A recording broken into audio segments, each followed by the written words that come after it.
আজকে আল্লাহ কাকে খান থেকে মাফ করে দিবে কেউ বলতে পারি না, কাকে খান থেকে জান্নাতি করবে কেউ বলতে পারি না, আবার কে জাহান্নামে যাবে কেউ বলতে পারি না।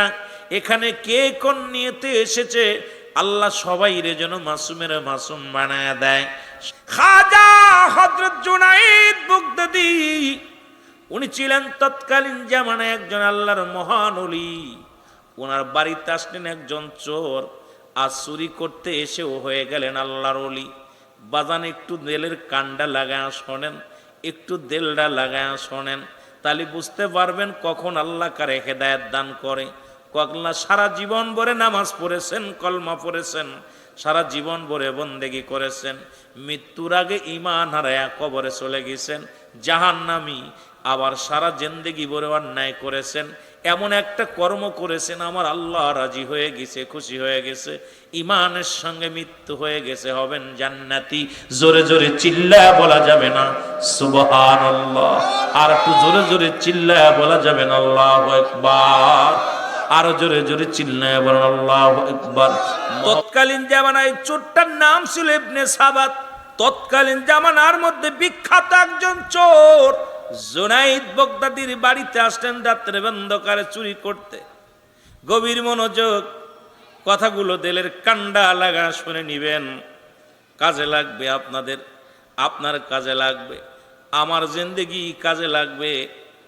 জগৎ বিখ্যাত একজন চোর, তিনি হয়ে গেলেন আল্লাহর ওলি। আল্লাহ কাকে কখন আল্লাহর দপ্তরে নাম লিখে নেন কেউ বলতে পারি না।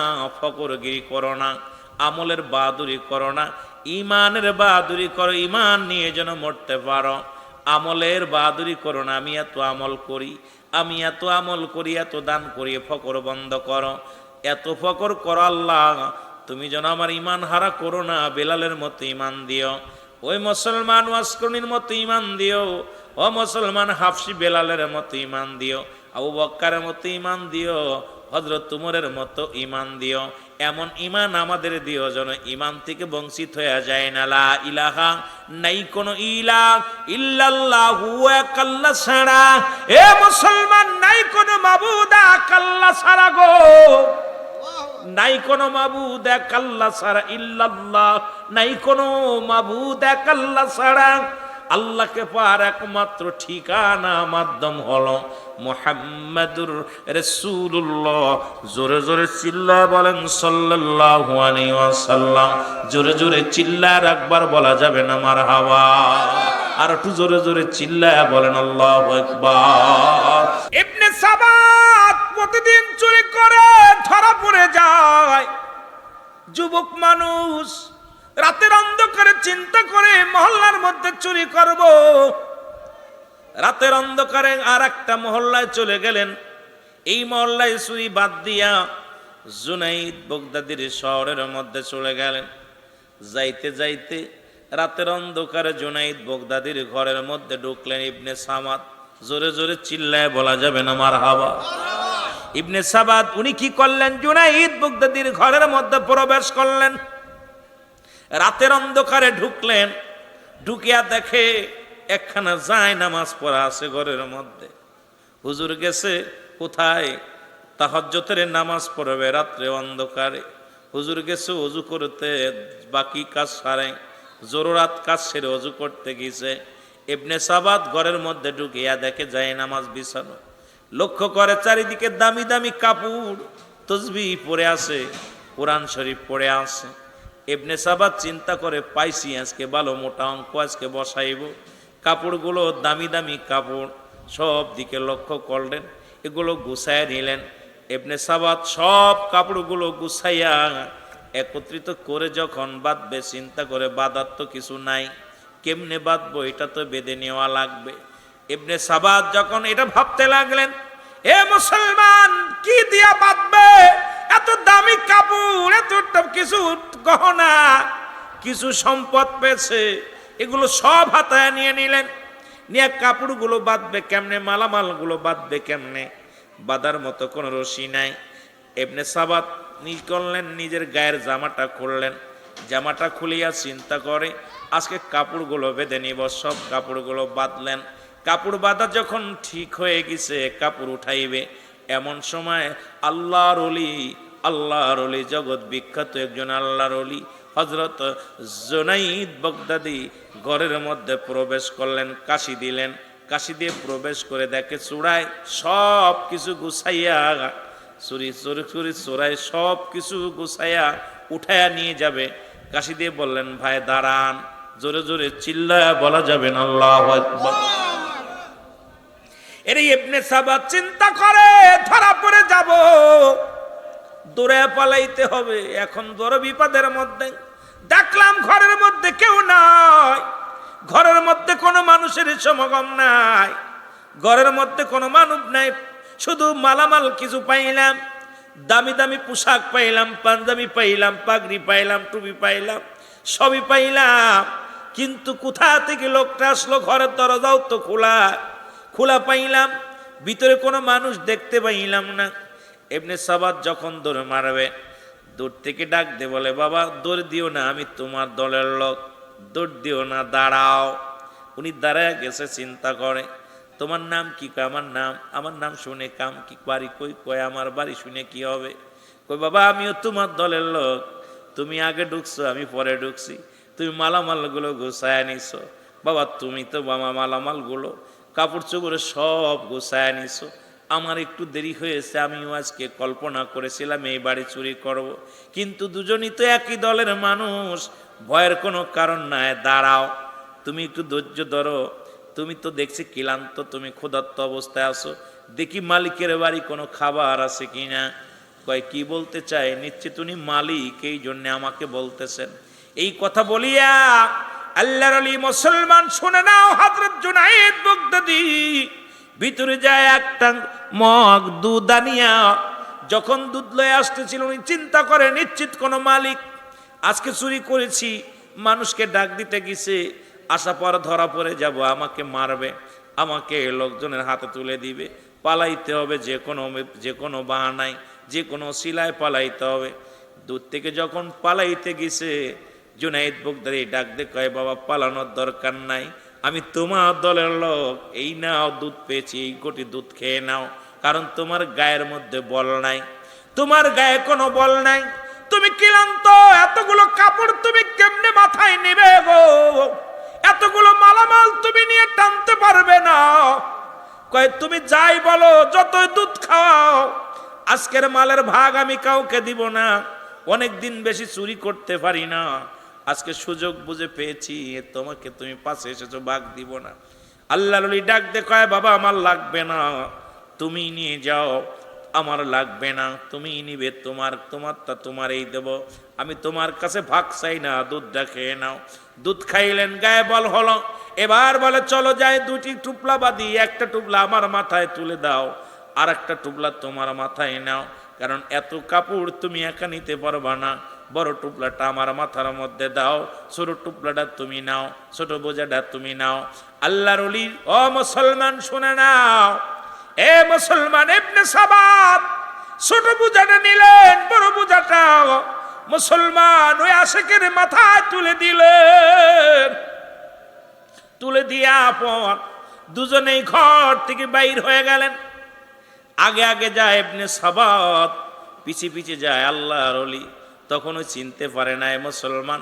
জুনাইদ বাগদাদি পিছে পিছে যায়, ইবনে সাবাত গালাগালি করে, রাগ করে, ধাক্কা মারে, ঘুষি মারে, চর মারে, দরিদ্র ধরা পড়ে যাব, রাত যখন শেষ হয়ে যাবে লোকজন ধরে ফেলবে, মেরে ফেলবে। এমনকি লাথি পায়া দিয়ে লাথি মারলেন আল্লাহর ওলি গায়ের মধ্যে, এমন লাথি মারলেন ছুটে পড়ে গেলেন, গোড়ায়া গোড়ায়া রক্ত গা দিয়া ঝরে, গায়ের মধ্যে লাথি মারে, চর মারে, চাটি মারে। আল্লাহর ওলি কান্দে আর ডাক দে বলে, এ ভাই আমাকে তুমি মারছো, মনে দুঃখ নাই, আসলে আমার গায়ের মধ্যে কোনো বল নাই, আমার গায়ে কোনো শক্তি নাই, আমি আস্তে আস্তে নিয়ে যাব, তোমার কোনো ভয় নাই, এলাকার মানুষ দেখবে না, মানুষগুলো তোমারে কিছু বলবে না, চলো আমি আস্তে আস্তে তোমার মালামালটা নিয়ে যাই। নিয়ে যাওয়ার পর যখন দূরে যাইতে যাইতে একটা জায়গা যাওয়ার পর উনি বললেন, মালগুলো রাখো। মালগুলো রাখলেন, রেখা দিয়া বললেন, হুজুর মালগুলো রেখে দিলেন। আল্লাহর ওলি জুনাইদ বাগদাদি মালগুলো রাখলেন। ইবনে সাবাত বলতেছে, তুমি মালগুলো টেনে এনে দিলে, তোমার শুকরিয়া আদায় করি। কত রাগ করলাম, কত তোমাকে মারলাম, কত গালি দিলাম, তুমি প্রতিবাদ করো নাই। তোমারে আমি বললাম আবার আগামীকাল যখন চুরি করতে যাই তোমাকে সঙ্গে নিয়ে যাব, তোমাকে একটু বেশি মাল দিব। আজকে আমি কিছু তোমাকে দিব না, আমার প্রয়োজন। আল্লাহর ওলি জুনায়েদ বাগদাদি কয়, বাবা আমার কিছু লাগবে না, আপনি লয়ে যান, আমি রওনা হয়ে যাই। আর আপনাকে একটা অনুরোধ করি, শুইনালান বাবা, যে বাড়িতে ডাকাতি করতে গিয়েছেন ওই বাড়িতে আবার যাবেন, আরো বেশি মালামাল পাবেন। জোরে জোরে চিল্লায় বলা যাবে না আল্লাহু আকবার? জোরে জোরে মহব্বতের সঙ্গে চিল্লায় বলেন আল্লাহু আকবার। কামেল মুকামেল ওলি দুনয়নে দেখতে পাও, যদি কামেল মুকামেল ওলি দুনয়নে দেখতে পাও, ওই কদমে জীবন জৈবন ও গো বন্ধু ঠেলে দাও, আর ওই কদমে তোমার জীবন টুকু ঢেলে দাও। আল্লাহর ওলি বলে গেলেন, ডাকতে বলে, ভাই তোমাকে আমি আঘাত করেছি, ঘুষি মেরেছি, তোমার গায়ের মধ্যে লাথি মেরেছি, তোমাকে কত গালমন্দ করেছি, একটা প্রতিবাদ করো নাই। তোমার মতো এত ভালো চোর আমার নজরে কোনোদিন পড়ে নাই।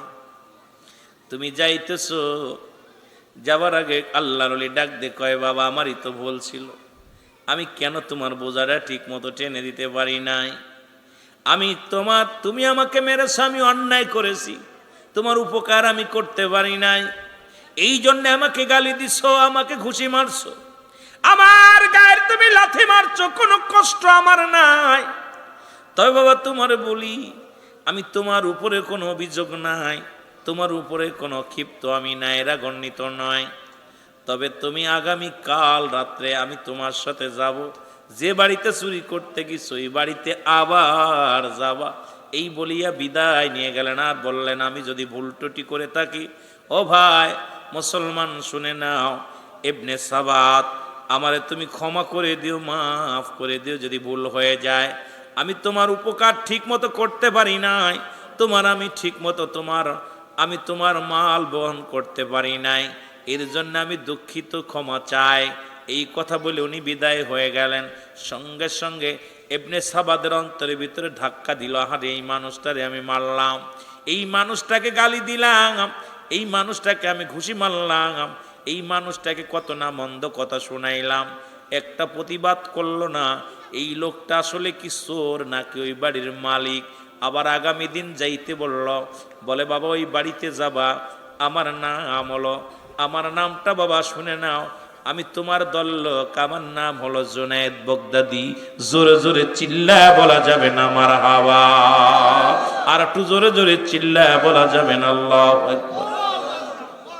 এ দুনিয়ার মুসলমান, মালামাল গুলো সামনে নিয়ে ইবনে সাবাত চিন্তা করে, হারে মন, কত মানুষ দেখলাম, এমন মানুষের মতো মানুষ আমার নজরে পড়ে নাই। যে মানুষটা এত কষ্ট করে আমার বোঝা বহন করলো, সে ভাগ চাইল না। যে মানুষটাকে আমি মাল বহন করার জন্য আঘাত করলাম, প্রতিবাদ করলো না। যে মানুষটাকে আমি এত কথা শুনাইলাম, একটা কথার প্রতিবাদ করলো না। আর এই মানুষটা তো কোনো সাধারণ মানুষ মনে হয় হতে পারে না। আমি খবর নিব।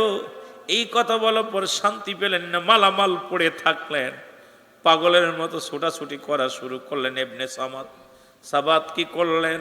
কাহারে মন, যাব ওই বাড়িতে যাব। খুঁজতে খুঁজতে চলে গেলেন। পরের দিন যা খবর নিলেন, এ মুসলমান শুনে নাও, উনি রওনা হয়ে গেলেন। যা পর উনি জিগাইতেছেন, ভাই পাশে যা বলতেছে, ভাই এই গ্রামের মধ্যে মুসলমান শুনে নাও, জুনাইদ বগদাদি নামে কোনো ব্যক্তি আসেনি, জুনাইদ নামে কোনো মানুষ আসেনি। সবাই কয়ে কত বড় পাগল রে, কার নাম ধরো, তুমি কি চেনো তারে? তুমি আমার হুজুরের নাম ধরো, জগৎ বিখ্যাত একজন আল্লাহর ওলি, ওরে তো সবাই চেনে, সবাই চোরে চেনে। ওই মুসলমান ইবনে সাবাত চোরকে সবাই চেনে, সবাই চিন্তা করে নিশ্চিত হুজুরের বাড়ি আজকে কাম সারবে, এই জন্য হুজুরের ঠিকানা চায়, জুনাইদ বগদাদির ঠিকানা চায়, তার বাড়িটা খুঁজতে চায়, কারণ রাতের অন্ধকারে ঢুকছে, বাড়িটা খেয়াল নাই। এখন চোরে চিন্তা করে যখন বললেন তাকে তুমি সবাই চেনেন, লোকজন বললেন তার বাড়িতে কি হবে তার বাড়ি দিয়া? বলে লোকেরা শোনো, আমি ভালো মতো তোমাদের কাছে জানতে চেয়েছি, জুনাইদ নামের ওই লোকটার বাড়ি চেননি? লোকজন বলে চোর, সাবধানে কথা বল, যার নামটা তুমি উচ্চারণ করেছ তিনি আর কেউ নয়, তিনি বগদাদ শহরের একজন জগৎ বিখ্যাত আল্লাহর ওলি, নাম হলো জুনাইদ বগদাদি। জোরে জোরে চিল্লায় বলা যাবে না সুবহানাল্লাহ? আর একটু জোরে জোরে চিল্লায় বলা যাবে না সুবহানাল্লাহ? তুমি কি চেনো তারে, যার শত শত লক্ষ লক্ষ মুরিদ? সে তো সাধারণ কোন মানুষ নয়, সে একজন আল্লাহর ওলি। সঙ্গে সঙ্গে ইবনে সাবাত বলে আমাকে আগে বলো তার বাড়ির ঠিকানা দাও। ইবনে সাবাত ঠিকানা নিয়ে চলে গেলেন, যা দেখ আল্লাহর ওলি সিজদায় পড়িয়া চোখের পানি ছেড়ে কান্দার বলে, আল্লাহ, গত রাত্রে যে চোর এসেছিল সে তো কষ্ট পেয়েছে, ক্ষুধার্ত অবস্থায় ছিল, তাকে আমি সেবা যত্ন করতে পারি নাই। আল্লাহ, তোমার ওই মাকলুক, তোমার ওই বান্দা আমার দুয়ারে আমার দুয়ারে চুরি করতে এসেছে, কষ্ট পেয়েছে, চুরি করতে এসেছে। আল্লাহ, আমি তার অভাব মোচন করতে পারি নাই। আল্লাহ, তোমার আদালতে আমি কি জবাব দিব? আজকে আমার দেশের পীর সাহেবদের খাসলা তার ওইদের পীর সাহেবদের খাসলা একটু বিবেচনা করবেন। আজকে আমরা বাড়ির পাগল, নারীর পাগল, ক্ষমতার পাগল, মুরিদের পাগল। আর আল্লাহর ওলি কামেল পীর যারা দুনিয়ার মধ্যে তারা ছিল, এই দুনিয়ার মধ্যে কেমন পাগল ছিল? তারা আল্লাহর পাগল, রাসূলের পাগল, তারা ছিল তার মুরিদানদের বাঁচানোর পাগল, তারা ছিল ইশকে রাসূল, তাদের অন্তরের ভিতরে ছিল। তারা দুনিয়ার মুখাপেক্ষী নয়, তারা সদা সর্বদাই কাঁদতেন আমার মওলার জন্য, রাসূলের প্রেমে। জোরে জোরে বলেন ঠিক কি না? এর আল্লাহর ওলির কান্না সিজদাগত অবস্থায় যায় ইবনে সাবাত যখন দেখতে পাইল আল্লাহর ওলির চোখে দিয়ে পানি রে, দৌড়ে যায় কদমের মধ্যে পড়ে কাঁদে আর ডাকতে বলে, আল্লাহর ওলি, ও আল্লাহর ওলি, আমি আপনাকে চিনতে পারি নাই, আমি আপনাকে না চিনে আমি মনে করেছি আমার জাতি ভাই, আমিও চোর আপনিও চোর। কতই না দুর্ব্যবহার করেছি, কতই না কষ্ট আপনাকে দিয়েছি, আপনার গায়ে হাত তুলেছি, এমনকি আপনাকে লাথি পর্যন্ত মেরেছি, ধাক্কা মেরেছি, আপনি প্রতিবাদ করেন নাই। আল্লাহর ওলি জুনাইদ বগদাদি কয়, সাবাত, আমি যদি তোমার খবর নিতে পারতাম তুমি অন্যায়টা করতে না, আমি যদি তোমার ক্ষুধার্ত মিটাইতে পারতাম তুমি মানুষের বাড়ি চুরি করতে না। তুমি চিনতে পারো নাই বাবা, আমি কোনো কষ্ট পাই নাই, তুমি আমাকে আঘাত করেছো, আমি তোমার কাজ করতে পারি নাই। আমি ক্ষুধার্ত অবস্থায়, আমি মাস যাই, সপ্তাহ চলে যায়, খাবার জোটে না, সপ্তাহ চলে যায়, একটা খুরমা খেয়ে জীবন যাপন করি, রাতের বেলা দিনের বেলা রোজা রাখি, রাত্রে বেলায় একটা খুরমা খেয়ে ইফতার করি, এই হলো আমার জিন্দেগি। আর আমার দেশের পীর সাহেবদের খাওয়ান দেখলে মাথা খারাপ হয়ে যায়, প্লেটে খাবার থাকে, নামাজ বাজান এমন বড় বুড়ি হয়, আমার মনে কিছু করবেন না, এমনও পীর সাহেব আছে যাদের দেহখানা দেখলে সকালবেলা 2 কেজি গোশ, দুপুরবেলা 2 কেজি গোশ, বোনা গোশ বাদান তাদের এত বড় কার ফল ফলাদি লাগে। আল্লাহর মাহবুব বান্দা যারা, তারা দুনিয়ার ফল ফলাদির মুখাপেক্ষী নয়, আল্লাহর ইবাদত বন্দেগী করে জিন্দেগি পার করে। জোরে জোরে বলেন ঠিক কি না? কামেল পীর হইলে কেমনে বুড়ি হয়? কামেল পীর হইলে তার তো বুড়ি হওয়ার কথা না। আমার পীর কেবলা জানকে যারা দেখেছেন আট্টসি আমার হুজুর পাক, সে খাবারের অভাব ছিল না। যদি মনে করতো প্রতিদিন একটা করে গরু বনবে, পারতো কি পারতো না? কথা বলেন, পারতো কি পারতো না? কিন্তু তিনি খাবার নিয়ে সামনে বসলেই বলতো, আল্লাহ আমার মুরিদের পেটে খাবার নাই, মুরিদের পণ্যে কাপড় নাই। হয়তো মনে করতে হবে আমি আট্টসির বক্তা, এই জন্য আট্টসির পক্ষে না। বাবা, আপনারা যারা গিয়েছেন, 2-4 জন যারা গিয়েছেন, আমার হুজুর বলতেন, আল্লাহ আমার মুরিদের পেটে খাবার নাই, পণ্যে কাপড় নাই, আমি খেয়ে গেলে আল্লাহ তোমার কাছে আমি কি জবাব দিব? আমার মুরিদ যখন বলবে যে আমার গভীর মনোযোগ দিলের কান্ডা লাগা শোনো গো, আল্লাহর ওলির কদমে পড়ে বলে, হুজুর আপনি আমাকে বায়াত করায় দেন, আমি আপনার কাছে মুরিদ হব, জীবনে আর কোনোদিন চুরি করব না, জীবনে আর কোনোদিন অন্যায় পথে পা বাড়াবো না, আজ থেকে আপনি আমার মুরিদ বানায়া দেন। আল্লাহর ওলি কয়, মুরিদ তো মানে বানাইতে পারি, শর্ত একটা হলো আজ থেকে একটা মিথ্যা কথা বলতে পারবা না, আজ থেকে মানুষের হক নষ্ট করবা না, আজ থেকে নামাজ ছাড়বা না, রোজা রাখবা, সৎ পথে চলবা, হালাল রুজি খাইবা। যদি আমার কাছে কথা দিতে পারো, ওয়াদা করতে পারো, আমি তোমাকে মুরিদ বানায়া দিব। জুনায়েদ বাগদাদি বলার সঙ্গে সঙ্গে মুসলমান যখন বললেন, বলার সঙ্গে সঙ্গে মুসলমান ইবনে সাবাত বলেন, আল্লাহর ওলি আমি ওয়াদা করলাম যদি না খেয়ে মারা যায় জীবনেও কোনোদিন চুরি করব না, যদি দুনিয়ার মধ্যে যতই কষ্ট হোক আমি নামাজ ছাড়ব না, দুনিয়ার জিন্দেগির মধ্যে যতই আমার দুঃখ আসুক জীবনে কোনোদিন আমি অপরাধ করব না, জীবনে কোনোদিন মানুষের হক নষ্ট করব না।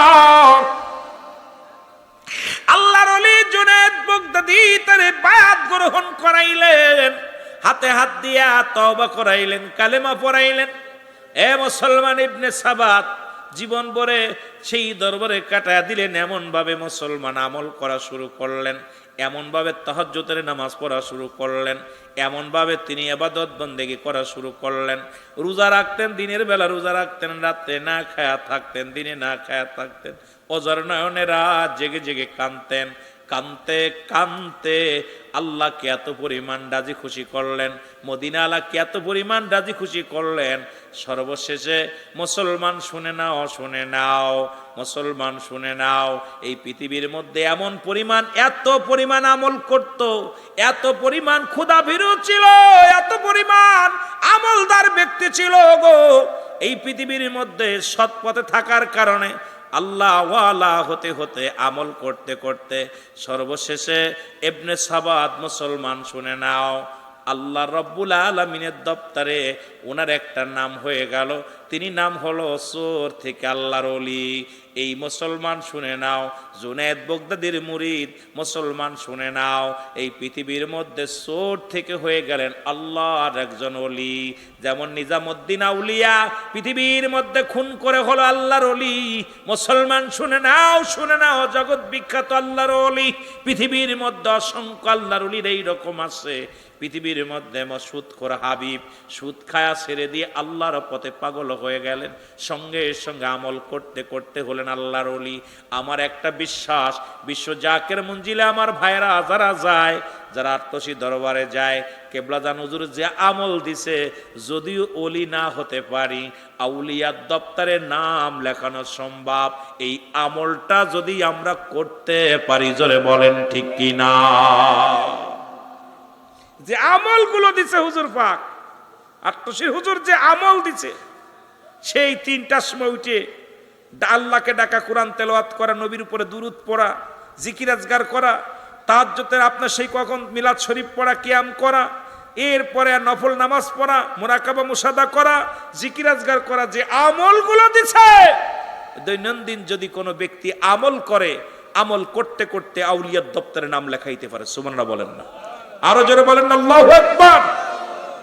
কিন্তু দুঃখের বিষয় আমরা জাকের বের আমল করি না, বড় কষ্ট। অধিকাংশ জাকের ভাইয়েরা আপনারা দেখা যায় অনেক পীরের, যারা খালি আট্টসী না, অনেক পীরের মুরিদ আপনারা পীরের কাছে যায় বায়াত গ্রহণ করেছেন, আমল করেন না, নামাজই পড়েন না। আমি মনে করি যারা নামাজ পড়েন না কোনো পীরের কাছে যে লাভ নেই, যারা বেনামাজি কোনো পীরের কাছে যাওয়ার দরকার নেই। কারণ বেনামাজি আপনি পীরের কাছে যা যদি পরিবর্তন না হয়, ইবনে সাবাত চোর থেকে যদি আল্লাহর ওলি হতে পারে, আর তুমি মিয়া বাড়ি আয়া নামাজই পড়ো না, আল্লাহর বিধানই মানো না, দাড়ি চাইছে, এরপরে দুনিয়ার মধ্যে খারাপ পথে চলো, অন্যায় করো, আমি মনে করি কোনো পীরের কাছে যা লাভ নাই। পীরের কাছে যা যদি তাকবীর পরিবর্তন না করতে পারো, আল্লাহ যদি তাকবীর পরিবর্তন না করে, আমলের পরিবর্তন না করতে পারো, আল্লাহর কসম সেই জায়গা যে লাভ নাই। জোরে বলেন ঠিক কিনা? কষ্ট যদিও পান, আমি সত্যি কথা বলি, সেটা হলো এই জন্য আমি আমার পীর কেবলাদানকে শুনেছি বলছে, বাবা যারা বেনামাজি তারা আমার মুরিদ না, সুতরাং নামাজ যারা পড়েন না তারা আট্টসী যাবেন না, যারা আট্টসী যান নামাজ তাদের পড়া লাগবে। আর আট্টসীর মুরিদ শুধু না, আমরা যারা মুসলমান, একমাত্র কাফের এবং মুসলমানদের মধ্যে পার্থক্য হলো নামাজ। যেটা বলেন ঠিক কিনা? কাফের এবং মুসলমানদের মধ্যে পার্থক্য কি? নামাজ। নামাজ যার নাইতে এবার কিসের মুসলমান? মুসলমান হয়ে দাবি করতে হলে নামাজের প্রয়োজন আছে কিনা? আরো জোরে বলেন আছে কিনা? পৃথিবীর মধ্যে 4 জন প্রতাপশালী বাদশা ছিল, তাদের মধ্যে একজনের নাম হলো বাদশা সুলাইমান। নাম কি? সুলাইমান। ইনি মুসলমান ছিলেন, অমুসলমান গভীর মনোযোগ আর একজন ছিলেন বাদশা জুলকারনাইন, উনিও মুসলমান। কাফেরদের মধ্যে 2 জন, একজনের নাম ছিল বক্তা নসর আর একজনের নাম ছিল বাদশা নমরুদ।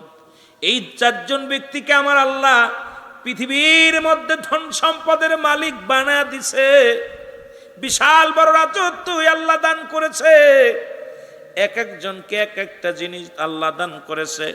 সুলাইমান নবীকে একটা মজেদার সিংহাসন দান করেছিল, শুধু তাই নয় একটা আংটিও দান করেছিল। জোরে জোরে চিল্লায় বলো মারহাবা। সুলাইমান আলাইহিস সালাম সমস্ত পশুর কথা শুনতে পাইতেন, সমস্ত পশু পাখির ভাষা বুঝতে পারতেন। সুলাইমান আলাইহিস সালাম যখন মুসলমান পূর্ণ বয়স হয়ে গেল, আমার যুবক বাবারা শোনো, আলোচনাটা দিলের কান্ডা লাগা শোনো, যখন পূর্ণ বয়স হয়ে গেল, বীর পায়গম এই সুলাইমান নবীর, সুলাইমান পায়গম্বরের মন্ত্রী বললেন, হুজুর আপনার বয়স হয়েছে, এখন শাদী করা লাগবে, আপনি বিয়ের জন্য প্রস্তুতি হন। সুলাইমান পায়গম্বর বললেন, আমার জন্য পাত্রী দেখবে, এই পাত্রীর ভিতরে 3-4টা গুণ থাকা লাগবে, এই 4টা গুণে গুণান্বিত যে পাত্রীর মধ্যে আছে সেই পাত্রীকে আমি বিবাহ করব, নয়তো কোনো বিবাহ আমি করব না। রাজ্যের মধ্যে মহল্লার মধ্যে তোমরা ঘোষণা করে দাও, এই সমাজের মধ্যে ঘোষণা করে দাও, কারণ এই পৃথিবীর মধ্যে আমি এত বড় বাদশা, আমি বাদশা পয়গম্বর সুলাইমান। টাকার আমার অভাব নাই, সম্পদের আমার অভাব নাই, বাড়ির আমার অভাব নাই, কিছুর অভাব নাই। পৃথিবীর মধ্যে আল্লাহ আমাকে অনেক দিয়েছে, তবে 4টা গুণ থাকা লাগবে। বলে হুজুর 4টা গুণের কোন গুণ? 1 নম্বর গুণ হবে ওই মেয়েটা তার আমানত নষ্ট করে না, আমানতদারি হবে। আমার দেশের আমানত নষ্ট করা মেয়েগুলো এখন 90% মেয়েরা আমানত নষ্ট করে, তার সতীত্ব নষ্ট, আমানত নষ্ট। প্রতিটা মেয়ের কাছে একটা আমানত আছে, প্রতিটা পুরুষের কাছে একটা আমানত আছে। আমরা পুরুষটাও কিন্তু স্ত্রীর আমানত নষ্ট করি। পৃথিবীর মধ্যে মুসলমান গভীর মনোযোগ, 2 নাম্বার হলো, 2 নাম্বার সে আমলদারি হবে, ফরজগারি হবে, আল্লাহওয়ালা হবে। সুলাইমান পয়গম্বর বিয়ে করবে, কেমন পাত্রী হবে, কেমন নারী হবে? নারীর উদাহরণগুলো দিয়ে দিলেন। 1 নম্বরে হবে আমানতদারি, 2 নম্বরে হবে বুজুর্গানে আমলধারী, 3 নম্বর হবে পৃথিবীর মধ্যে গুণর, সে হবে অনেক রূপবতী, রূপবতী হওয়া লাগবে। 4 নম্বর হলো বংশ, তার বংশ পরিচয় ভালো হওয়া লাগবে। এই 4টা গুণ যদি ভালো পাও, এই 4 গুণে গুণান্বিত যদি কোনো নারী পাও, আমি বাদশা সুলাইমান বিয়ে করতে রাজি। এর একটা গুণের বাইরে যদি হয়, আমি বাদশা সুলাইমান বিয়ে করতে রাজি নয়। জোরে জোরে চিল্লা বলা যাবে না আল্লাহু আকবার। আজকে একটু নিয়তের ওয়াজটা করি, তারপরে দেখা যাক, যদি আবার সুযোগ পাই শরিয়াতের আর একটু যাবো। আমার যুবক ভাইয়েরা আসছেন, মা বোনেরাও শুনতেছেন, এই জন্যে একটা কথার উপরেই আলোচনা করলে রাত শেষ হয়ে যাবে, কোন দিক থেকে কোথায় যাব, সময় তো পাবো না। আমার ভাইয়েরা, আমার বন্ধুরা, আমার চারিদিকে গোটা রাজ্যে ঢোল পিটিয়ে দেওয়া হলো। ইলহাম দেয়া হলো বাদশা সুলাইমান বিয়ে করবে, পয়গম্বর সুলাইমান নবী বিয়ে করবে। পাত্রী খুঁজতে লাগলেন, পাত্রীর বিবরণ দেয়া শুরু হলো। সপ্তাহ ঘুরে যায়, কোনো পাত্রী চিঠি লেখে না সুলাইমানকে বিয়ে করার জন্য। গোটা রাজ্য গোটা দেশ একটা নারী পাওয়া গেল না। পাওয়া গেল মুসলমান। মুসলমান গভীর মনোযোগ। একজন জাইলা মুসলমান, শুনে নাও, সেই জাইলে মশাই মাছ ধরতে যায়, নদীতে মাছ ধরতে যায়। উনি শুনতে পাইলেন সুলাইমান পয়গম্বর বিয়ে করবে, আর পাত্রী লাগবে 4টা গুণের গুণান্বিত একটা পাত্রী লাগবে। জেলে মনে মনে চিন্তা করে, আল্লাহ তুমি তো আমার একটা মেয়ে দিছো, এই মেয়েটার ভিতরে 3টা গুণ আছে, একটা গুণ নাই। দেখি আমি এই পায়গম দিব, বিয়ের পায়গম দিব। যদি আমার সুলাইমান পয়গম্বর যদি আমার জামাতা হয়ে যায়, আমার কপাল খুলে যাবে, আমি একজন আল্লাহওয়ালা ব্যক্তিকে জামাই হিসেবে পাবো, একজন বুজুর্গানের দিনকে আমি জামাই হিসেবে পাবো। দুনিয়ার আমার কোনো লোভ নাই, সম্পদের কোনো লোভ নাই, আমি বাড়ি চাই না, গাড়ি চাই না। আল্লাহ আমাকে একটা রূপবতী মেয়ে দিছে, মাশাআল্লাহ। এই রাজ্যের মধ্যে সবচাইতে রূপবতী মহিলা মেয়েটা হলো আমার মেয়ে, আমার কাছে অনেক সুন্দরী। 2 নাম্বার, আমার মেয়েটা বিশাল আমলদারি, তাহাজ্জুদের নামাজ কাজা দেয় না, রোজা কাজা দেয় না, নামাজ ছাড়ে না, বেপরদায় চলে না, পৃথিবীর কোনো পুরুষের মুখ দেখে নাই। আর আমাদের মেয়েরা কলেজে যায়, স্কুলে যায়, তাদের যে ল্যাংটা অবস্থায়, যে বেহায়া অবস্থায় যায়। আজকে কয়টা মেয়ে রাখছেন হেফাজতে? আমি আলেম সাহেব, আমার মেয়ে হেফাজতে নাই, আমার মেয়ে পর্দা করে নাই, আমার মেয়ে বেপরদায় চলে। আমি ইমাম সাহেব, আমার মেয়ে বেপরদায় চলে। আমি কারি সাহেব, আমার বিবি বেপরদায় চলে। আমি মুফতি সাহেব, আমার বিবি, আমার ভাই, আমার বন্ধু বেপরদায় চলে। আজকে সমাজ বড় রসাতলে, আজকে বড় বিপদের মধ্যে আছি আমরা সকলেই। জোরে জোরে বলেন ঠিক কিনা? আর একটু জোরে জোরে চিল্লায়া বলা যাবে না ঠিক কিনা? কিন্তু জেলে বলে আমার মেয়েটা কোনোদিন কোনো বেগানা পুরুষের মুখ দেখে নাই।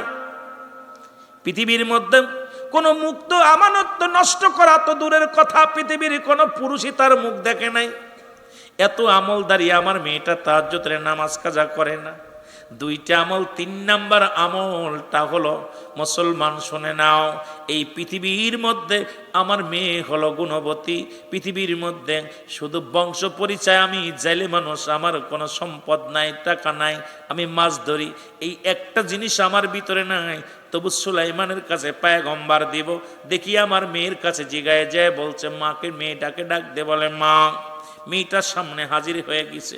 ডাক দে বলে, মেয়েরে, আমি মনে মনে কল্পনা করেছি তোমার অনুমতি ছাড়া, ও মা, তোমার মত ছাড়া আমি একটা জিনিস সিদ্ধান্ত নিয়েছি। কয় বাবা কি সিদ্ধান্ত নিয়েছেন? বলে সিদ্ধান্ত নিয়েছি দেশের রাজা সুলাইমান পয়গম্বর বিয়ে করবে। আমি মনে মনে করেছি আমার কন্যা মাগো, তোমার সাথে আমি সুলাইমান পয়গম্বরের বিয়েটা দিয়ে দিব। জোরে জোরে চিল্লায় বলা যাবে না সুবহানাল্লাহ? আরো জোরে বলে, বাবা গো, তুমি কি বলতে চাও? আমরা গরিব, আমরা জেলে, কোথায় আকাশ আর কোথায় জমিন। যিনি রাজ্যের বাদশা, যিনার টাকা পয়সার ধন দৌলতের অভাব নাই, যেন দুনিয়ার মধ্যে বিশাল দাম, বিশাল নাম, এমন একজন ব্যক্তিকে আমার বিবাহ করবে। বাবা গো, ও বাবা, তুমি কি স্বপ্নে দেখেছো গো বাবা? মারে, আমি ধন সম্পদ দেখে পাগল হই নাই, বাড়ি দেখে পাগল হয় নাই, দুনিয়ার কোন রাজত্ব দেখে আমি পাগল হই নাই। 1 নাম্বার পাগল হয়েছি সুলাইমান পয়গম্বরের নামাজ আদায় করে। 2 নাম্বার পাগল হয়েছি ন্যায়পরায়ণ একজন পাশে পৃথিবীর মধ্যে। 3 নাম্বার পাগল হয়েছি দুনিয়ার মধ্যে স্বর্ণের কাছে মাথা নত করে না। 3 নাম্বার পাগল হয়েছি সে আল্লাহ পাকের গোলাম। 4 নাম্বার পাগল হয়েছে সে আদর্শবান একজন পুরুষ। এমন একজন এইরকম কিছু গুণাগুণ দিতে লাগলেন। এই জন্য আমি পাগল হয়েছি, যদি সুলাইমান পয়গম্বর আমার জামাতা হয়, আমার জামাই হয়, কারণ একটা কন্যা সন্তান হলে একটা জান্নাতের মালিক হওয়া যাবে। এমন একজন আল্লাহ বুজুর্গানে দিনে যদি আমার জামাই হয়, আল্লাহর দরবারে আমি জবাব দিতে পারবো। মারে, আমিও সুখী হব, তুমিও সুখী হব। মেয়েটাও সঙ্গে সঙ্গে 2 রাকাত নফল নামাজ আদায় করেন। আদায় করে এসে বলে, বাবা গো, কি বলতেছিলে বাবা গো? বলে মা রে, তোমার ভিতরে 3টা গুণ আছে। 1 নাম্বার তুমি আমানতদারি, 1 নম্বরে তুমি আমানতদারি, 2 নম্বরে তুমি পৃথিবীর মধ্যে আমলদারি, 3 নাম্বার তুমি গুণরূপবতী, 4 নাম্বারটা আমাদের মধ্যে না, আমরা দরিদ্র। মেয়েটা বলে আল্লাহ, ও আমার আল্লাহ, আমি আমার বাবার কথা শুনে আমি মনে প্রাণে আমার জামাই হিসেবে, আমার স্বামী হিসেবে আমি সুলাইমানকেই কবুল করে নিলাম। জোরে জোরে চিল্লায় বলা যাবে না সুবহানাল্লাহ? আর একটু জোরে জোরে চিল্লায় বলা যাবে না আল্লাহু আকবার? সুলাইমান পয়গম্বরের কাছে চিঠি লিখলেন, চিঠি লইয়া উজিরের কাছে পৌঁছাই দিয়ে হলো। সপ্তাহ ঘুরে গেল, 1খানা চিঠি মাত্র হাতের মধ্যে আসলো। কয়খানা? জোরে বলেন কয়খানা? 1খানা চিঠি আসলো। এর চিঠিখানা পাইয়া উজির থরথর করে কাঁপে, কারণ যিনি পৃথিবীর মালিক, আল্লাহ তাকে ধন ভান্ডারের মালিক বানায়া দিছে, অর্ধ পৃথিবীর মালিক বানায়া দিছে। এই লোকটার লগে জালের মেয়ের বিয়ের কথা কেমনে বলবো? উজিরকে ডাক দে, বলে উজির রে, তোমরা কি কোনো মেয়ের সন্ধান পাইলা কি না?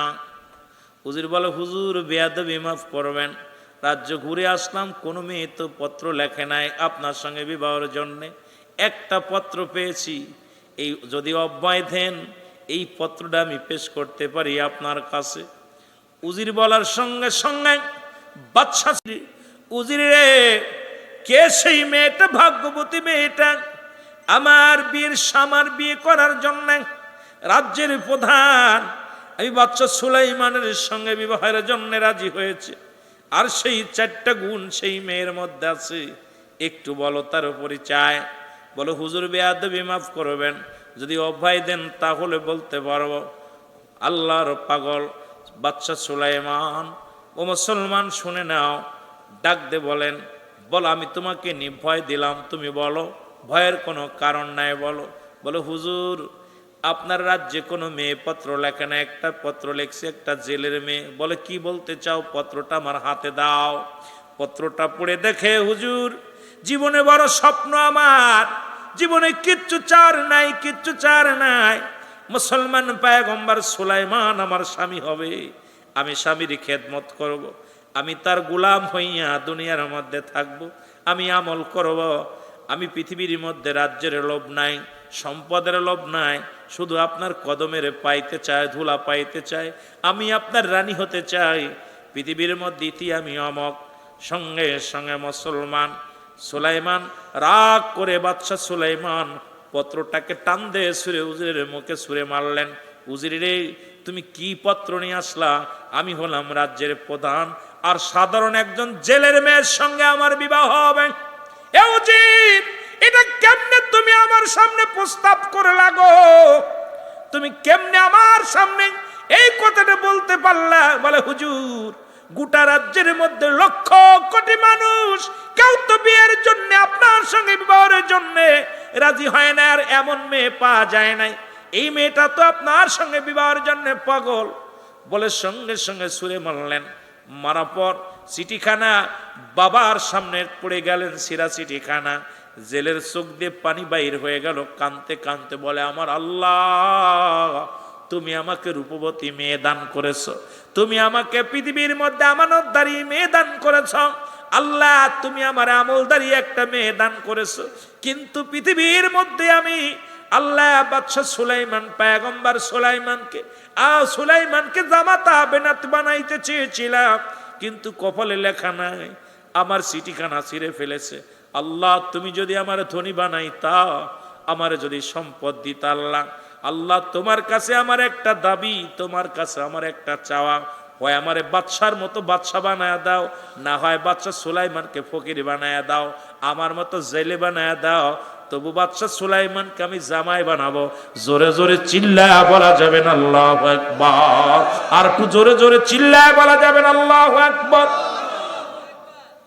দোয়া করে বলেছে, হাত উঠাই ফেলেছে। আল্লাহ হাতটা মুসা, এমন পাগল, আল্লাহর পাগল, হাতটা কবুল করে ফেলেছে। সুবহানাল্লাহ বলেন না? আরো জোরে।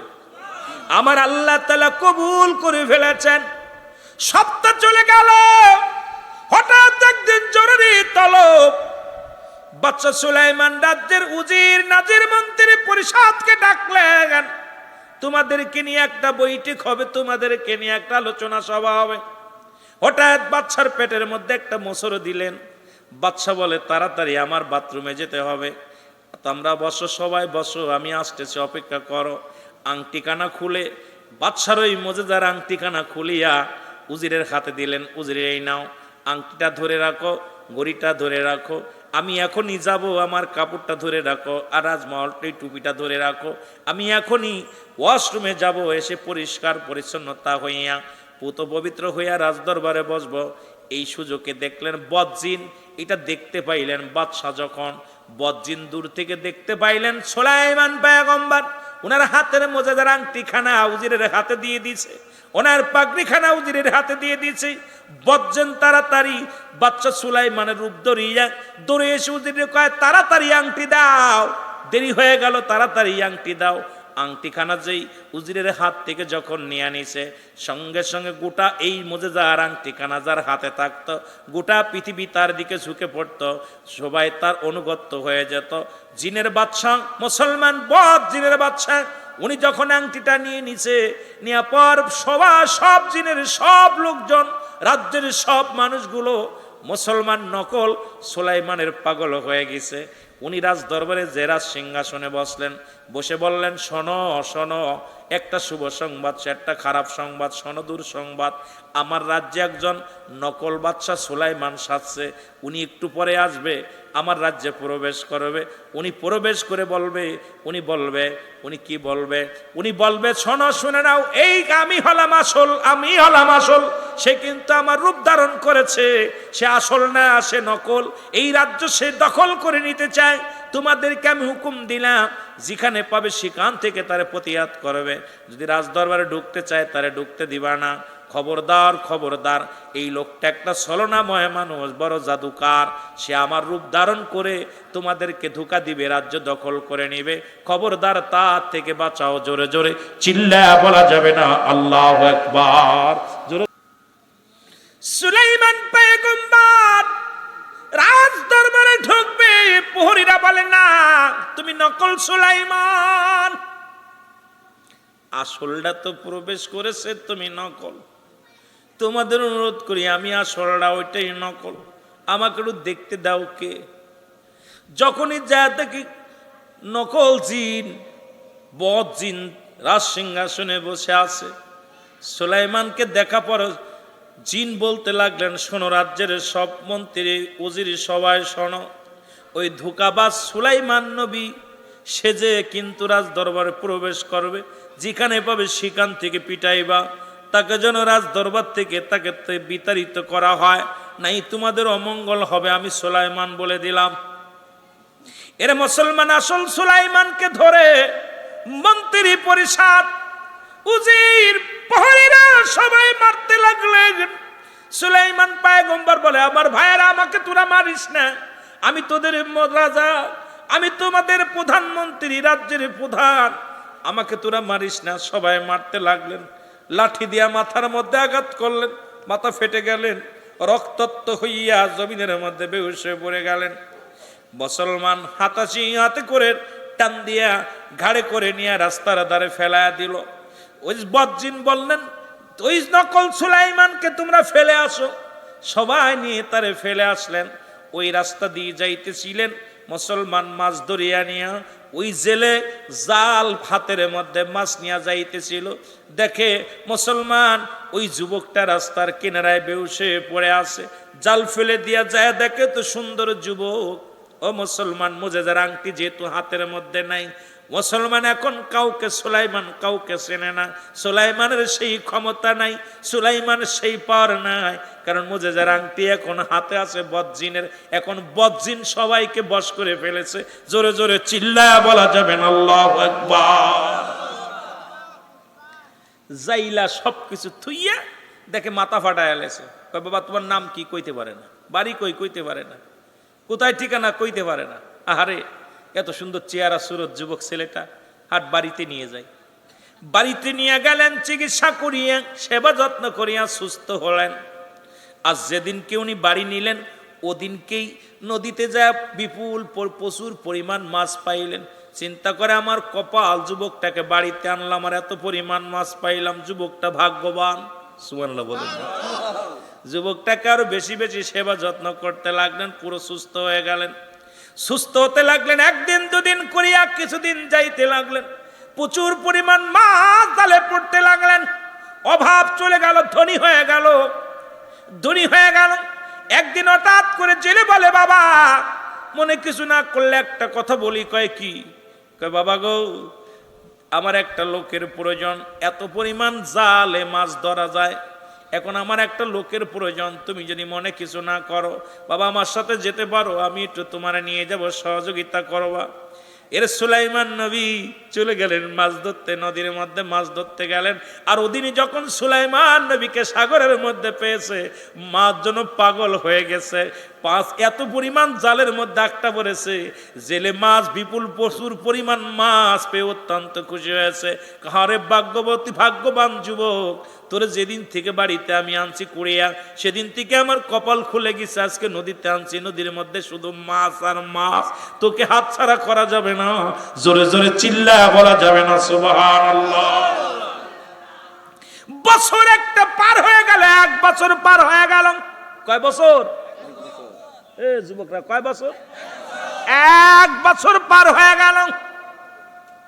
1 বছর পরে সুস্থ হয়ে যুবক বলে, হুজুর আমি দেশে ফিরে যাব।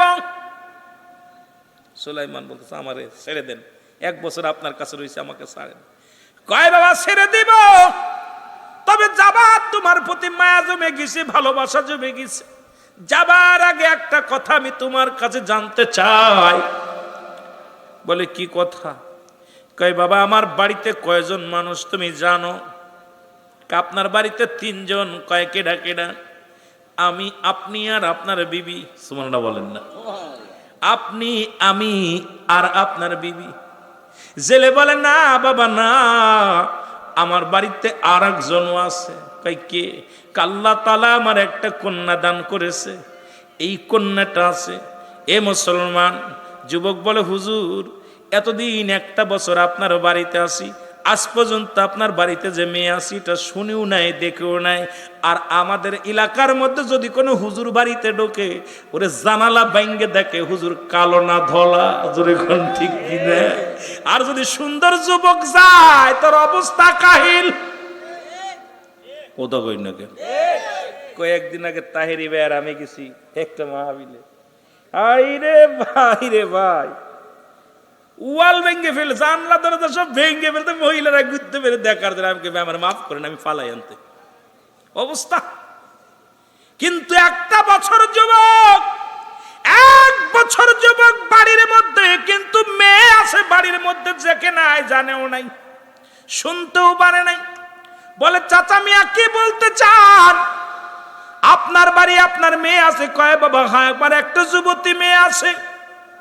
সুবহানাল্লাহ বলে। মেয়েটার ভিতরে 3টা গুণ থাকার কারণে, একটা গুণ না থাকার কারণে বাদশা সুলাইমান পয়গম্বর বীর পয়গাম বন্ধ করে দিয়েছে, রাজি হয় না। আমি বাবার সামনে পত্র ছিঁড়ে ফেলেছি, সেদিন থেকে আমি মনে বড় কষ্ট। মেয়েটাকেও বিবাহের কথা বলি না, মেয়েও বিবাহের কথা বলে না। বলে কি বলতে চান? বলে শোনো, এই দেশের প্রেসিডেন্ট সুলাইমান, বাদশা সুলাইমান বড় শখ ছিল তিনি বিয়ে করবে। 4টা গুণ। 1 নাম্বার গুণ তার আমানতদারি হবে, 2 নাম্বার গুণ আমলদারি হবে, 3 নাম্বার গুণ তার রূপবতী হবে, 4 নাম্বার গুণ ধন সম্পদের মালিক, ভালো অবস্থাবান হবে। কিন্তু 3টা গুণ আমার মেয়ের ভিতরে ছিল। 1 নাম্বার গুণ, এই পৃথিবীর মধ্যে আমার মেয়েটা আমানতদারি, পৃথিবীর কোনো পুরুষ তারে দেখে নাই, পৃথিবীর কোনো পুরুষের সামনে যায় নাই। 2 নাম্বার আমানত, আমার মেয়ে কোনো আমল ছাড়ে না, আমার মেয়েটা কোরআন পড়ে, আমার মেয়েটা নামাজ পড়ে, আমার মেয়েটা আমলদারি, বড় আমলদারি। আমার মেয়ের কারণে বাদশা পয়গম্বর সুলাইমান মেনে নিতে পারে নাই। আমার মেয়েটা শুধু কান্দে আর রোজা রাখে আর কান্দে, আল্লাহর দরবারে ফরিয়াদ করে। বড় আশা করেছিলাম বাবারে বড় জামাই বানাবো সুলাইমান, বাদশা সুলাইমানকে, এটা হলো না। এখন তোমার প্রতি আমি রাজি, তুমি নামাজ পড়ো, রোজা রাখো, বড় আমলদারি বাবা, তোমার আমার ভালো লাগছে। যদি আমার এই কন্যাকে তুমি বিয়ে করতে, আমি তোমার জামাই বানাইতাম, তোমাকে আমি সুলাইমানের জায়গা, সুলাইমানের স্থান তোমার আমি দিতাম। জোরে জোরে চিল্লা বলা যাবে না সুবহানাল্লাহ। বাবা যদি রাজি হও তাহলে মেয়েটারে তোমার সঙ্গে বিয়ে দিতাম। চিন্তা করে, বিয়ে তো একটা করতে হইব, রাজ্য তো গেছেই গেছে, সবই গেছে। যুবক চিন্তা করে, যাক আর এই ওর যাক বিয়েটা করেই ফেলি। ঠিক আছে, যেহেতু আমলদারি, তিনটা ইগুণ নাই, এক ভালো আমলদারি, আর এবারই মেয়ে আছে আমরা জানি না। আর আমাদের দেশের ভাই এই ওয়াজ তো করা যাবে না, দরকার অনেক ওয়াজ করছি, ইউটিউবিতে পাবেন। যেহেতু পর্দার ওয়াজ আমিরুল আমিন সিদ্দিকী হকের ওয়াজ যেভাবে করছি, বাংলাদেশে মনে হয় কোনো বক্তা এরম করে নাই। যেভাবে জিনা ব্যভিচারের ওয়াজ আমিরুল আমিন সিদ্দিকী করি, তারপরেও মানুষকে ফিরাইতে পারি না পথ থেকে। কারণ এই যে চরিত্র কালচার এত নষ্ট হওয়া হয়েছে, এখান থেকে পথে ফিরানো সম্ভব না।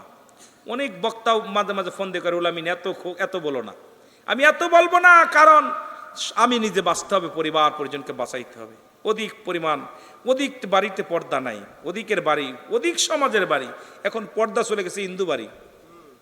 জোরে বলেন ঠিক কিনা? হিন্দু বাড়ি। কিছুদিন আগে মিঠামনে মাহফিল করতে গেলাম, কেউর জোর মিঠামন দেখলাম, অনেক যে কটা হিন্দু বাড়ি আছে ভালোই ঘিরে রাখছে, কিন্তু মুসলমানের বাড়ি খোলামেলা। আশ্চর্য হয়ে গেলাম। আমি আশ্চর্য হয়ে গেছি যে আপনাদের কে বেশি দূরে না, মিঠামনে মাহফিল করতে গেছি, যা দেখি আশেপাশে যতগুলো হিন্দু, অনেক পুরাই বাড়ি দেখলাম পর্দা করা, ভালো করে ঘিরছে, ডাকে ঢুকে রাখছে। আর মুসলমানের বাড়ি এই পাশে হাওয়া ঢুকছে, ও পাশে বেরিয়ে যাচ্ছে। কথা বলছেন? আহারে মুসলমান, ওদের গরম বেশি। কি কোথায় আছে, কোথায় গেছেন? সবচেয়ে বড় কষ্ট হয়। এ জবাব আল্লাহর দরবারে কি দিব? এ মুসলমান গভীর মনোযোগ। বিবাহ হয়ে গেল, মারহাবা বলেন না, বিবাহ হয়ে গেল। আর ওই দিনেই বিবাহ হয়ে গেল, সকালবেলা বিবাহ হলো। বলে বাবা তো বিয়ে হলো, চলো যাই নদীর ঘাটে যাই, কিছু মাছ ধরে আনি।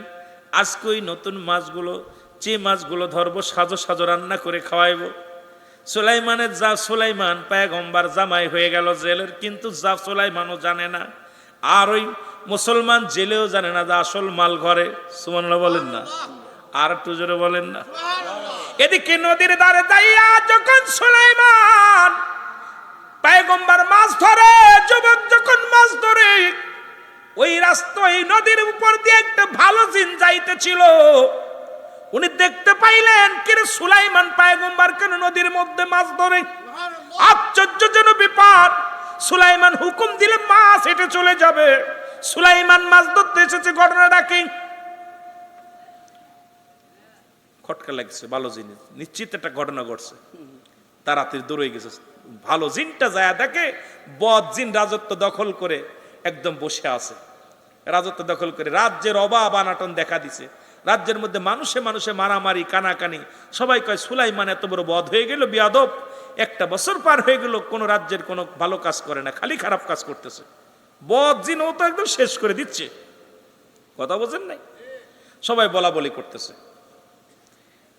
ভালো জিনটা যায় বলতেছে, ভাই পাহাড়ের কি হয়েছে? কয় আমাদের রাজার জন্য কি হয়েছে। সুলাইমান কারোর লোকে কথা বলে না, রাজ্যের অবস্থা দেখে না, ঘুরে গেড়ে রাজ্যের মানুষ শেষ, কোনো মানুষের দিকে তার কোনো খবর নাই। কোনো জিন ভূত সব কিছুর ভাষা জানতো, কিন্তু উনি রাজ্যের মধ্যে বয়া থাকে আর ঘুমায়।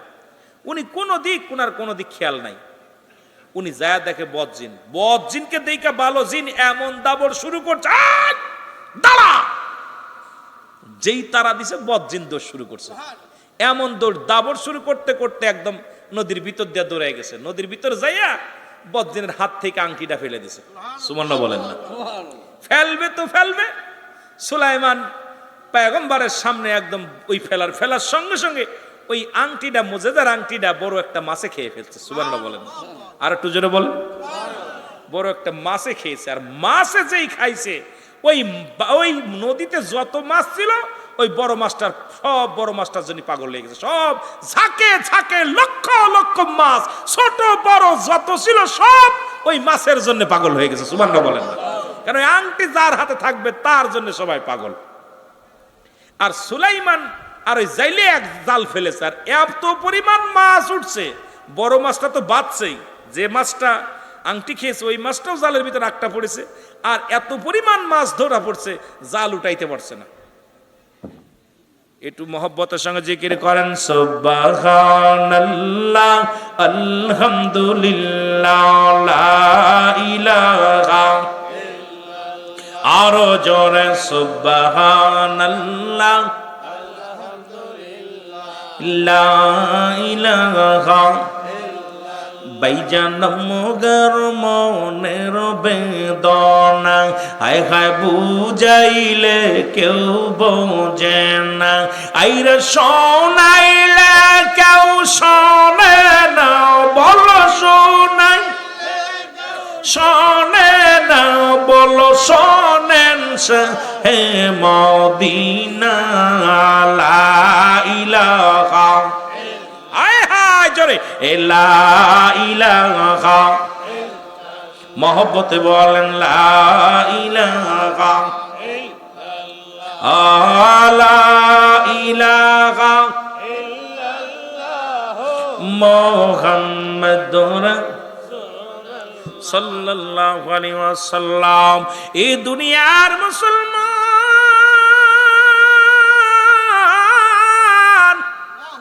প্রচুর পরিমাণ মাছ পাইলেন নদীতে। মাছটা পায়া ডাক দে বলে বাবা জামাই, বলে বাবা রে এতদিন মাছ ধরতে এসেছি, এত বড় মাছ পাই নাই, সব মাছ বিক্রি করে দিব, ওই বড় মাছটা আজকে আমি তোমারে আর আমার মেয়েটারে রান্না করে খাওয়াইব। বাবা এটা বেচবো না, এটা বাড়ি নিয়ে যাবো। সুবহানাল্লাহ বলে মাছটা বাড়ি নিয়ে আসলেন, বাড়ি লয়া চলে আসলেন। এসে মেয়েটারে ডাক দে বলে মা অনেক আশা করে বিয়ে দিলাম, তোমার তুমি শখ ছিল অমুক জায়গা বিয়ে করার জন্যে, মা রে তোমার ওই যুবকের সঙ্গে বিবাহ দিয়ে দিলাম। মা গো এত বড় একটা মাছ ধরে আনছি, আজকে মাছটা তুমি নিজ হাতে কাটবা, এই মাছটা সুন্দর করে কুটবা, এই মাছটাকে সুন্দর করে রান্না করবা, জামাইকে একটু প্রাণ ভরে খাওয়াইবা। আমি জেলে মানুষ, এই নদীর বড় মাছটা আমি শিকার করেছি, আজকে বিবাহের অনুষ্ঠানের দিন, ও মা আল্লাহ তাআলা আমার উপরে রাজি হয়েছে, খুশি হয়েছে, নদীর বড় মাছটা আমার জালে একটা পড়েছে, মাছটা তুমি রান্না করবে, এটা সুন্দর করে খাওয়া দিবা। মেয়েটা হাতের মধ্যে মাছটা পেয়ে খুশি হলেন। এবার কাটার জন্যে অস্ত্র নিয়ে যখন বিসমিল্লাহ বলিয়া, কারণ এমন আমলদারি মেয়ে, এমন আল্লাহওয়ালা মেয়ে, বিসমিল্লাহ বলিয়া কাজ শুরু করলেন। বিসমিল্লাহ বলিয়া যখন পোজ দিলেন, সঙ্গে সঙ্গে ভিতরে থেকে সুন্দর একটা ওই মজেদার আংটি বাইরে আসলেন। আংটিখানা দেখার সঙ্গে সঙ্গে মেয়েটার চোখ ছানা ভরা হয়ে গেল। আশ্চর্য, এ আল্লাহ তুমি কত বড় নিয়ামত আজকে জুঠায় দিছো, আজকে আমার বাসর, আর এই বাসরের রাত্রে আমার জামাইরে আমি উপহার দিব আংটিখানা, তুমি কুদরতি রহমতের হাত দিয়ে আমাকে দান করেছো আংটিখানা। আল্লাহ আমার স্বামীর হাতে আমি নিজ হাতে পরাইয়া দিব আংটিখানা। জোরে জোরে চিল্লায়া বলা যাবে না সুবহানাল্লাহ। আংটিটা যেই কন্যার হাতে আইছে, বাচ্চা সুলাইমানও মেয়ের জন্য পাগল, সব পাগল, বাড়ির গোষ্ঠী শুধু সব মেয়ের কথা হনে, কারণ এই আংটি যার হাতে থাকবে মজার আংটি, সবাই তার পাগল, লুকায় রাখছে। রাত্রে বাসর লম্বা আলোচনা, এত লম্বা করতে পারবো না, শেষ করতে হবে। হায় হায় 12:30 দরবারের মাহফিল 12টার বেশি রাখা যায় না। আমিও অসুস্থ, কয়েই যাচ্ছি, চিন্তা করতেছি, দেখ আপনাদের কিছু মানুষের ভালোবাসা পাইছি, ভালোবাসা পায় কথা বলতেছি, নিজের কষ্টের কথা। এদিকে রক্তে দেখছেন কাপড় ভিজা গেছে, হাঁটু কিন্তু পাঞ্জাবি পর্যন্ত ভিজা গেছে, রক্ত কলতানি ঝরতেছে। এরপর দিয়ে কথা চলতেছে, যেই জোরে জোরে কথা বলতেছি আঘাত পাচ্ছি, পাঞ্জাবি রক্তাক্ত হয়ে যাচ্ছে, কিন্তু আমার ওদিকে খেয়াল নাই। খেয়াল আপনাদের মুখের দিকে, কারণ মদিনাওয়ালার পাগলেরা বসে আছে, আমার কেবলাজান হুজুরের পাগলেরা বসে আছে, আমার আল্লাহর গোলামেরা বসে আছে, সারাদিন কষ্ট করেছে, ভ্যান চালাইছে, রিক্সা চালাইছে, দিন মজুরি, ব্যবসা করেছে, এর অটো চালাইছে, এইগুলো ফেলে থিয়ে যদি বসতে পারে, আমি গুনাহগার পাপীর দুইটা কথা শোনার জন্যে। আল্লাহ আপনাদের উপরে দয়া করুক, জোরে বলো না আমিন, আরো জোরে বলো না আমিন। রাত্র শুরু হয়ে গেল, বাসর দুজনে মিলে নামাজ আদায় করলেন। আদায় করিয়া যখন সালাম ফিরাইয়া মুসলমান শুনে নেন, যুবক ডাক দে বলে, রানী রে, তুমি আমার বিবি, তোমার প্রশংসা অনেক শুনেছি, তোমার কাছে একটা কথা জানতে চাই, তুমি আমাকে বিয়ে করার আগে আর কাউকে ভালোবাসনি, কাউকে মন দিয়া দিছিলেনি? ডাক দে কয়, স্বামী, আপনার কাছে আমি লুকাবো না, আপনার কাছে আমি মিথ্যা বলবো না।